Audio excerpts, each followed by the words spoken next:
नमस्कार मेरे प्यारे दोस्तों।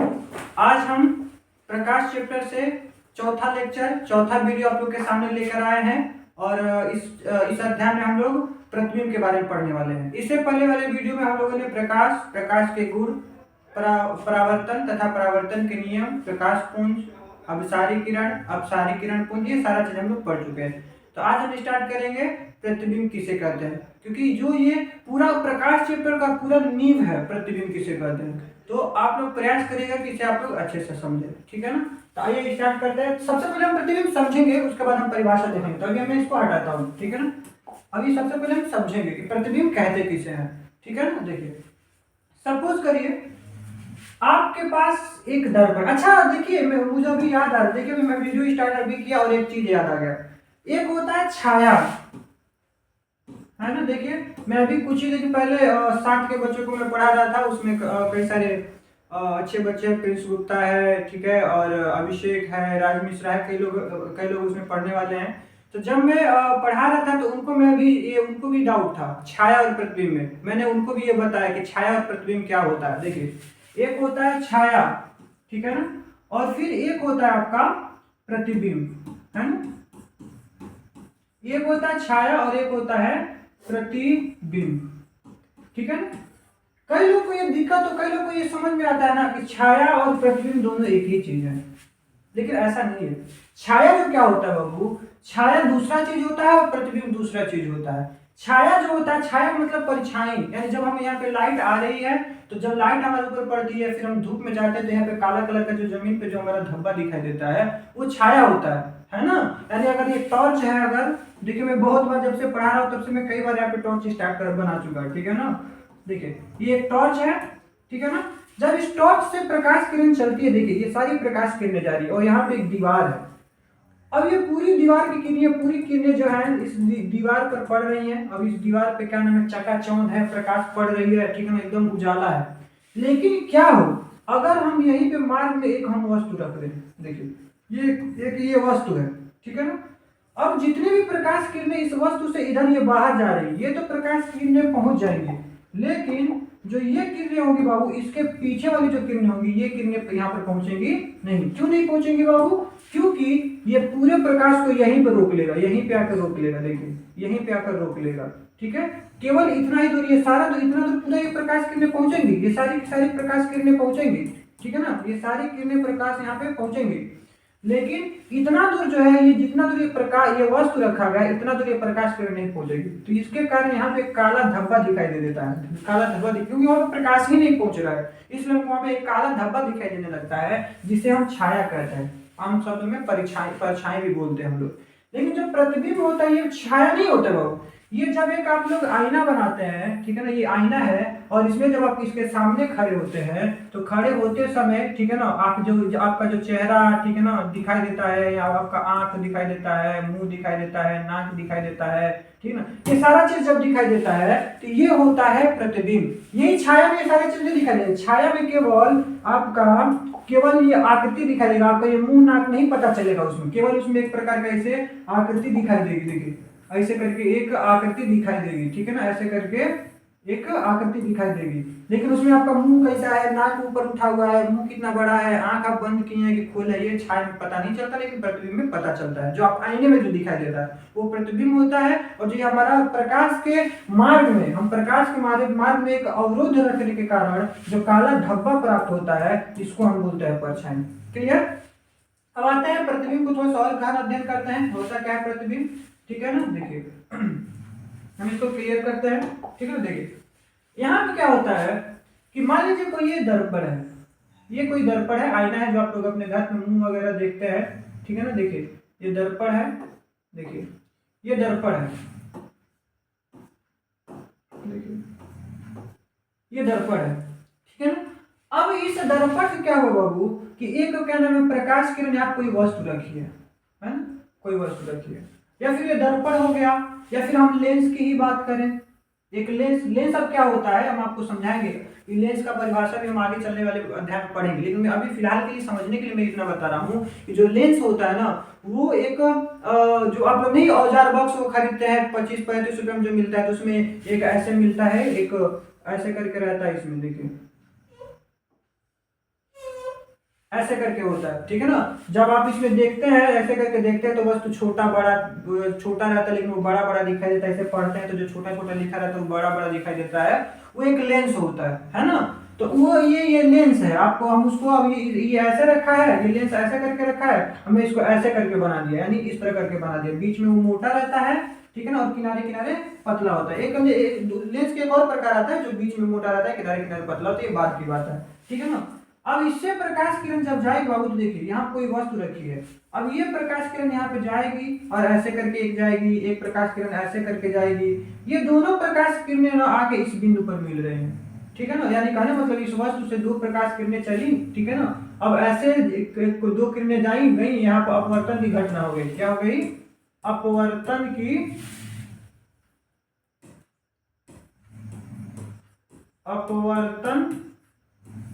यहाँ पे अपवर्तन की घटना हो गई, ठीक है ना। अब अपवर्तन, यहाँ पे भी अपवर्तन की घटना हो गई, ठीक है ना, और यहाँ पे भी अपवर्तन, यानी प्रकाश टकराई उसी माध्यम वापस लौट गई। और ये प्रकाश वैसे देखिए समतल दर्पण में हम पहले क्लियर कर दे रहे, मैं अभी केवल आपको समझाने के लिए बता रहा हूँ। प्रतिबिंब ऐसे बनता नहीं है, समतल द्वारा प्रतिबिंब को बनना हम एक दिन पढ़ाएंगे आपको, लेकिन ऐसे बनता नहीं, मैं अभी केवल आपको समझाने के लिए बता रहा हूँ, ठीक है ना। ये प्रकाश की किरण यहाँ पे आके मिल गई, ये जो बिंदु दिखाई दे रहा है ना, इसी को हम कहते हैं प्रतिबिंब, ठीक है ना। यानी जब हम कोई वस्तु है, ठीक है ना, ये आपका यह एक वस्तु है, ठीक है ना, ये वस्तु है, ठीक है ना, एक वस्तु है, ठीक है ना। अब इस वस्तु से चलने वाली दो या दो से अधिक, देखिए किरण दो होनी चाहिए। किरण किसे कहते हैं आप पढ़ चुके पिछले अध्याय में। दो या दो से अधिक किरणें अपवर्तन या परावर्तन के पश्चात, यहाँ पे देखिए परावर्तन हो रहा है। क्या हो रहा है यहाँ पे? यहाँ पे परावर्तन हो रहा है, ठीक है ना। तो परावर्तन और यहाँ पे हो रहा है अपवर्तन। अपवर्तन की हुई घटना आप लोग आगे आने वाले अध्याय में पढ़ेंगे जब परावर्तन खत्म हो जाएगा तब, ठीक है ना।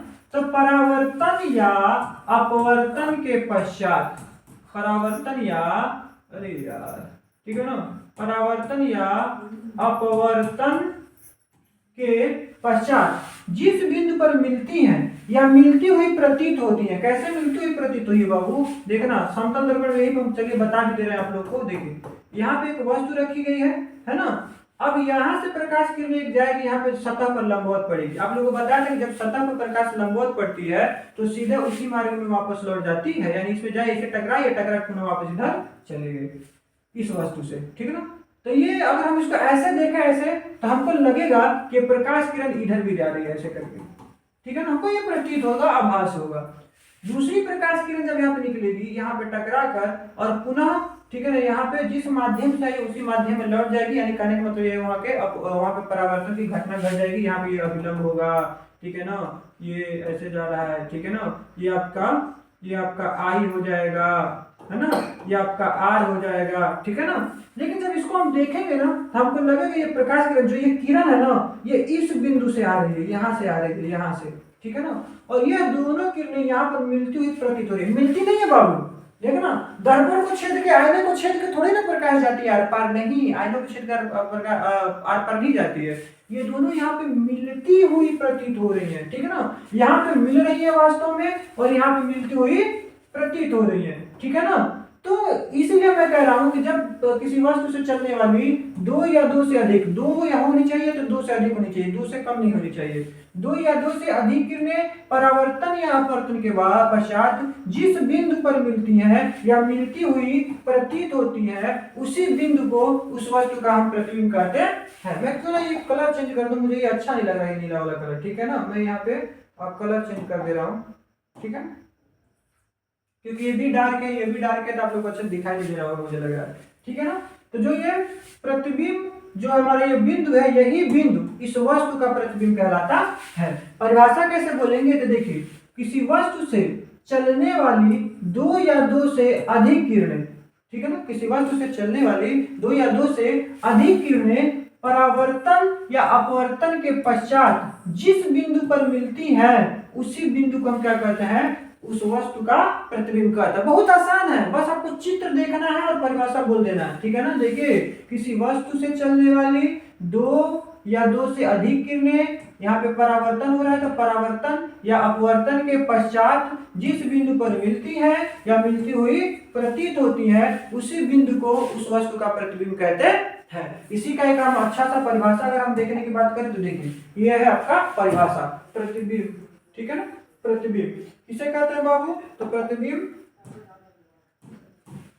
किसी वस्तु से चलने वाली दो या दो से अधिक प्रकाश की किरण परावर्तन या अपवर्तन के बाद, ठीक है ना, जिस बिंदु पर मिलती है या मिलती हुई प्रतीत होती है वह बिंदु, यानी वह बिंदु जो था, जो ये आपका दिखाई दे रहा है, ये जो बिंदु है ना, ये बिंदु इस वस्तु का प्रतिबिंब कहलाता है। उस वस्तु का क्या कहलाता है बाबू, प्रतिबिंब कहलाता है।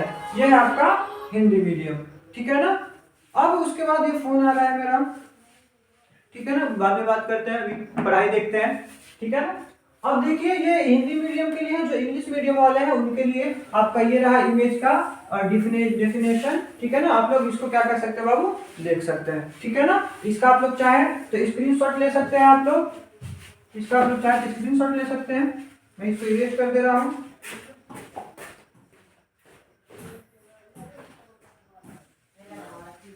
ये आज क्या हो गया,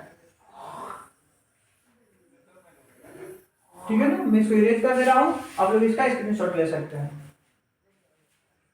चलिए आगे बढ़ते हैं। अब देखिए, अब जो प्रतिबिंब होता है ना, जो हम लोगों ने पढ़ा प्रतिबिंब, ठीक है ना, जो हम लोगों ने पढ़ा प्रतिबिंब,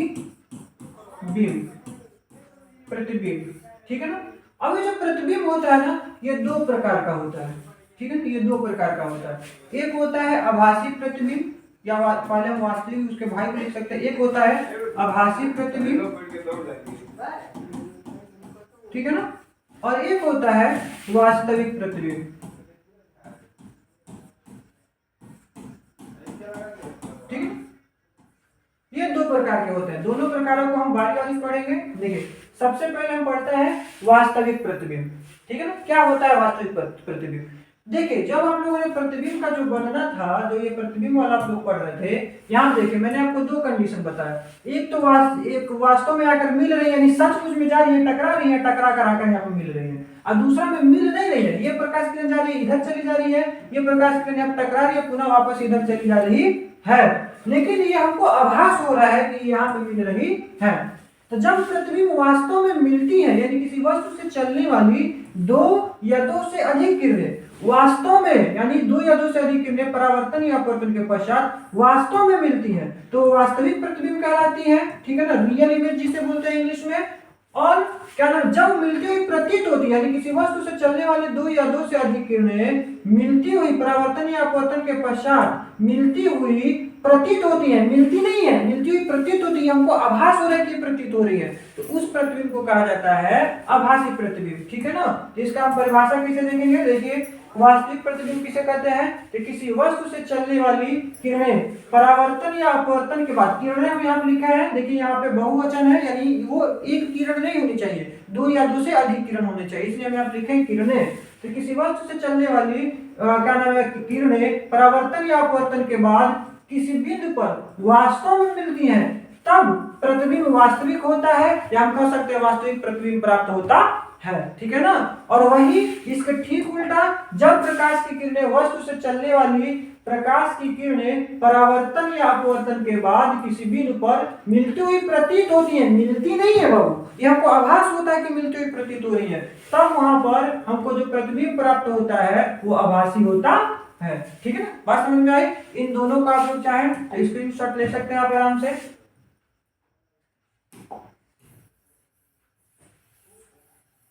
चलिए आप इनका स्क्रीनशॉट ले सकते हैं, ये इंग्लिश मीडियम वालों के लिए आप इसका स्क्रीनशॉट ले लीजिए, फिर उसके बाद इसका भी आप लोग स्क्रीनशॉट ले सकते हैं।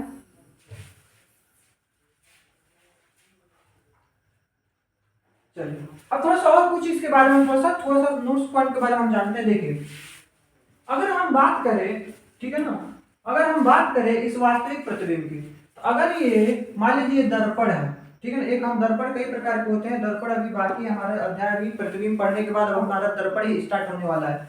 ठीक है ना। तो देखिए अगर ये दर्पण की बात हम करें, ये एक अवतल दर्पण है, ठीक है ना। अगर इसमें वास्तविक प्रतिबिंब बन रही है, देखिए दो किरणें जा रही है, अगर यहाँ पे मिल रही है, अनंत से आने वाली प्रकाश किरणें यहाँ पे मिल रही है, अगर ये वास्तविक प्रतिबिंब होगा तो वास्तविक प्रतिबिंब को ना हमेशा पर्दे पे बनाया जा सकता है, यानी वास्तविक प्रतिबिंब जो होता है उसको हम लोग पर्दे पे भी बना सकते हैं, ठीक है ना। बात समझ में आ रही है। यानी जो वास्तविक प्रतिबिंब होता है उसको अगर यहाँ पे पर्दा रखा हुआ है तो उस पर्दे पे बना सकते हैं। जैसे प्रोजेक्टर वगैरह देखते हैं लोग ना आप लोग, प्रोजेक्टर, तो प्रोजेक्टर जो होता है क्या नाम है, उस पे से रोशनी निकलती है, ऐसे प्रोजेक्टर होता है, ऐसे यहाँ पे ऐसा करके एक लेंस लगा होता है, और यहाँ से प्रकाश किरणें जो निकलती है, यहाँ पे एक पर्दा रखा रहता है, और यहाँ पे जो होता है, यहाँ पे उसका फोटो आराम से आप लोग मूवी देख के एंजॉय करते हैं, है ना, उसका यहाँ पे पर्दा पे बन जाता है।